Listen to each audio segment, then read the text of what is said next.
my foot, Cam Skatteboo. Take it. I don't need my ankle. Take it.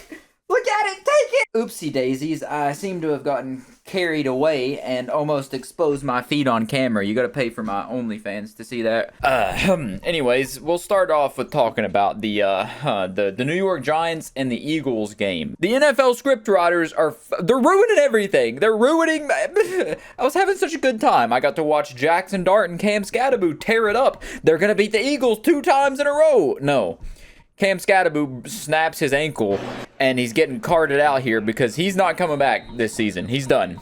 He's donezoed. His ankle was almost not connected to his body anymore, and he was still composed, stoic out there looking like he was just another day. Me personally, I would have thrown up 12 times at this point and passed in and out of consciousness, and I probably would have just died. I would have just passed away. My soul would have floated away like a cartoon. This is such bullshit. I've never been so pissed in my whole life. I'm so freaking pissed right now. This is bullshit. And this game started out good. You know, it was competitive. Cam Skatteboo got the first score. Jackson Dart put up a pretty good stat line, almost 200 yards, 14 for 24 with a touchdown. QBR rating of 55. But Jalen Hurts kind of just played out of his ass this game. Got 4 touchdowns on only 179 yards. Talk about a game manager. Dude was just kind of lobbing it in the end zone every time. Because with Saquon this game, he didn't have to do shit. Saquon just put the whole team on his back like he did last year with 150 yards on 14 carries and 1 touchdown. So for fantasy purposes, Saquon finally had a meaningful game, and also that means that for fantasy purposes, since that's the only thing that matters with the NFL, Tyrone Tracy Jr. is going to be the #1 waiver pickup this week, which I got him in one league. I had him last year, and he was good. You know, you're never really disappointed in him. Sometimes you're disappointed, but you're never like, whoa, he had an explosive, crazy game. Speaking of explosive, crazy games, how about this game that had a total score of, 77? I did really quick math there. Did I do it right? Yeah, 77. I went to school. My beloved Cincinnati Bengals. Oh, how fucking shitty. I mean shitty that defense is. Fire Zach Taylor. Fire the whole defense. We might as well just put cardboard cutouts out there. Save some money, and it'll be the same result. They'll score on every drive. You let the Jets, the New York Jets, Justin Fields, who had -10 scrimmage yards in a game, you let that man and score 39 points. 23 of those in just the fourth quarter. But it wasn't even just that. It was like in the fourth quarter, the Bengals just abandoned the passing game. They're like, oh, let's take what was working. 12 receptions for 91 yards with Jamar Chase, and then 1 explosive pass for 44 yards to T. Higgins. Noah Fant was even having a shit ton of yards, and Chase Brown. All like the top receivers were averaging over 10 yards. Don't even get me started on Andre Yoshivash. That dude should never step on the football field again. He could have like comically large hands and he still wouldn't catch it. He is worse than Quentin Johnston last year. He could not catch a cold. But oh my God, that's enough. I'm not going to talk. It was kind of emotional and nice to see Justin Fields talking like the post-game interview where he was saying he was crying on his closet floor. Good for the guy for having a good game, not getting benched and losing his career or whatever. But there was no world where the Bengals should have lost that game. It was some of the most abysmal coaching I've ever seen. Day comes down to this for the Bengals. 4th and 9. Flacco protected. Flacco's pass incomplete. Now why don't we talk about the #1 team in the NFL? The Indianapolis Colts. I think it's weird to think because coming into this season, we thought they were going to be shitty, but there are 2 dudes on that team. Like 2 testicles in a nutsack just holding that whole thing together. Daniel Jones, and more importantly, the bigger testicle, Jonathan Taylor. Jonathan Taylor, dude, he is a monster. Like, I'm not even exaggerating. He is the type of dude, if you see him on the football field, you're terrified. You're pissing your pants. You're intentionally stepping out of the way because whether you do or not, he's going. He is an unstoppable force, and there are very few immovable objects that are capable of taking him down one-on-one. It sure as hell ain't that Pittsburgh defense, the highest paid defense in the NFL, looking like that last week. Woo-hoo-hoo. But yeah, no, Daniel Jones has just been, like, everyone's like, oh, it's one of those flukes where, like, Sam Darnold had a couple, like, good first games last year. He's going to fall off. He's going to go off a cliff. No, he's only been getting better. 21 for 29 in this game. Admittedly, it was against the Titans. but 272 yards, 3 touchdowns, and then Jonathan Taylor had 12 for 153 with 2 touchdowns. For fantasy purposes, Jonathan Taylor, fucking goddamn, dude. That's all I have to say about that. I'm going up against the dude this week in my like 6-man just for fun kind of league where we all have super teams, and he has Jonathan Taylor. And I would be lying if I said I wasn't terrified. But I also have Bijan and McCaffrey, which is why I'm 8-0 in this Mickey Mouse league. Yeah, this Packers and Steelers game, the torch was passed. This Padawan surpasses the Jedi, the Master. That was an abysmal comparison. But whatever, Aaron Rodgers did not get his 32-team win that puts him alongside the other GOATs. The guy that took his job beat him and looked way better doing it.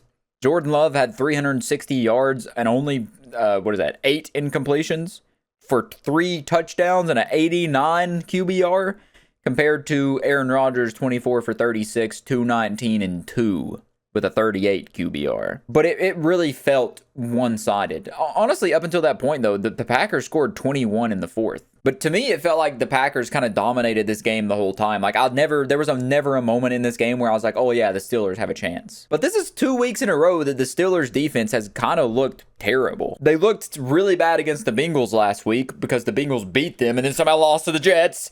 But they also didn't have a singular sack in this game. Patrick Queen didn't have a sack. TJ Watt didn't have a sack. Like, I don't know what's going on with that defense, but they haven't put anything together. And then the Cowboys and Broncos game, that was a fun game to watch. The Cowboys are abysmal. This is the Cowboys defense.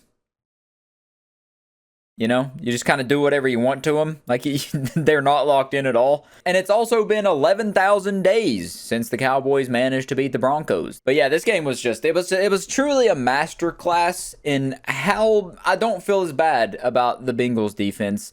Although, I don't know if I would say the Bengals defense is overall worse than the Cowboys, but this game made me feel like maybe there is a defense out there that's worse than the Bengals defense. And then, of course, you have the kind of devastating injury to that defense, Pat Surtain, like in my opinion, the best cornerback in the league, and it's not even close. Potentially going on injury reserve now. Like, he has a shoulder issue going on, and that just goes to show that the curse wheel from Perna is it's real. It cursed the Broncos this week, and well, it got them. And now the Bucks and the Saints. This was honestly just a really boring game. I didn't watch this game because I knew what was going to happen. Not a very productive game from anybody in this. The Bucks defense, I had them in fantasy. They did really good for me. They had most of the points. They should have had another touchdown, but it got called back because of a whistle that didn't happen, a phantom ghost whistle. There was a lot of shitty officiating, especially in the Giants and Eagles game.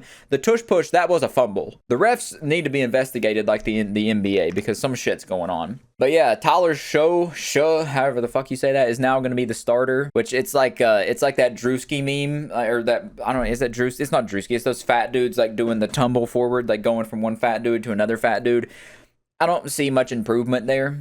Might as well just put goddamn Taysom Hill in there as the quarterback. But yeah, this game went exactly as you would expect. Not very eventful, not very cool, fun whatsoever. And then the Texans and the Niners. This game, the Texans defense is legit. That's all I really have to say about this. And also CJ Stroud, that dude is the most bipolar quarterback I've ever seen. He plays fucking insane against actual decent defenses, and then he'll play the worst defense, the worst team in the league, and do awful. He just can't figure out how to throw. Like, he forgets what a football is and how to throw it. But now, I think Brock Purdy should be coming back after this game. Also, really terrible game from Christian McCaffrey. Mac Jones had just as many rushing yards as him on 6 less attempts. Like, the Houston Texans really just locked down Christian McCaffrey. And I had Bijan and McCaffrey in one of my leagues, and they combined for like 9 points or something. And then we'll also just real quickly glaze over the Bills and the Panthers.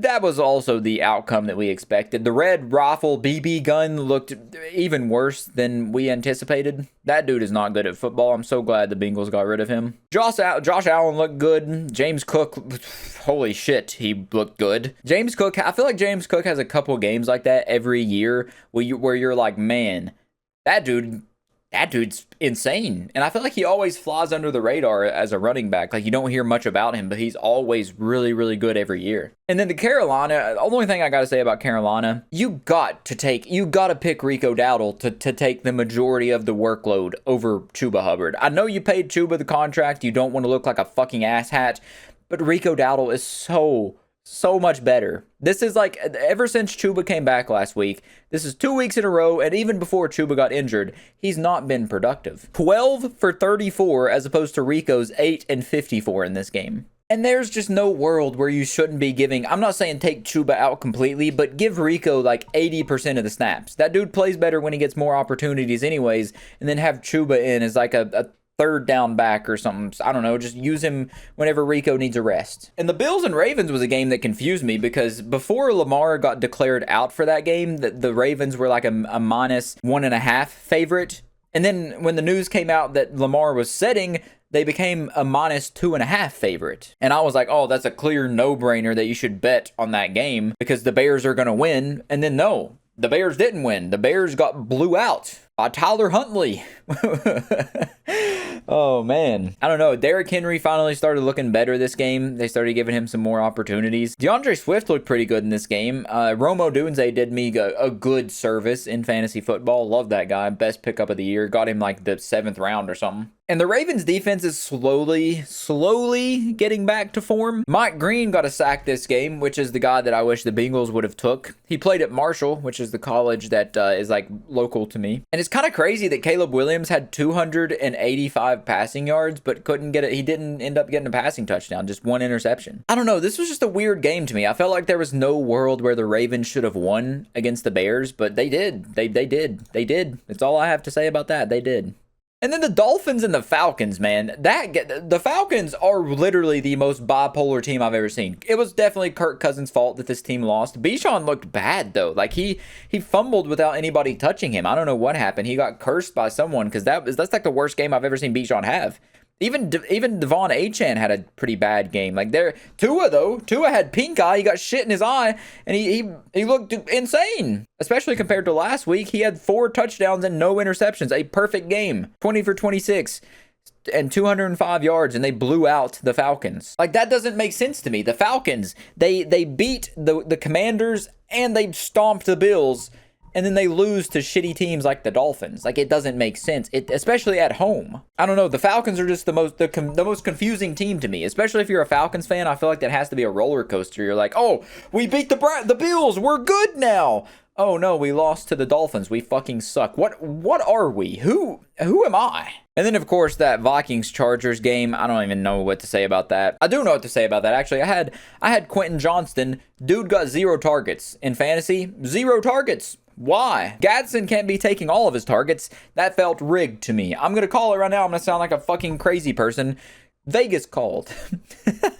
Yeah, no, the Vikings suck. And then the last Sunday game I haven't talked about is the Browns and the Pats. I mean, that shit was, I am the #1 Drake May Glazer. Well, maybe not, because there's that Drake May lover dude on Instagram. That he probably likes Drake May more than me. But Drake May, I love that man. He is so good. And the Patriots only had to wait like 5 years before they went from Tom Brady to Drake May.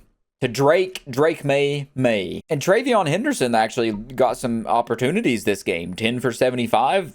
That's good. He's good at football. Drake May, though, he's got the legs. He's got the arm. He throws the deep ball so good. If only Drake May would go deep in me. Because the Patriots, I'm rooting for them. They're 6-2, and I feel like that doesn't feel fraudulent at all. They're good. They're good at football. Admittedly, they haven't been playing the best teams, and they're playing the Falcons this week, so that also is not going to be a great challenge unless the Falcons show up. But I think Drake May is the most promising rookie quarterback, one of the most promising quarterbacks. I would vote him for MVP this year. I think he deserves it because the Patriots have turned it around big time this year.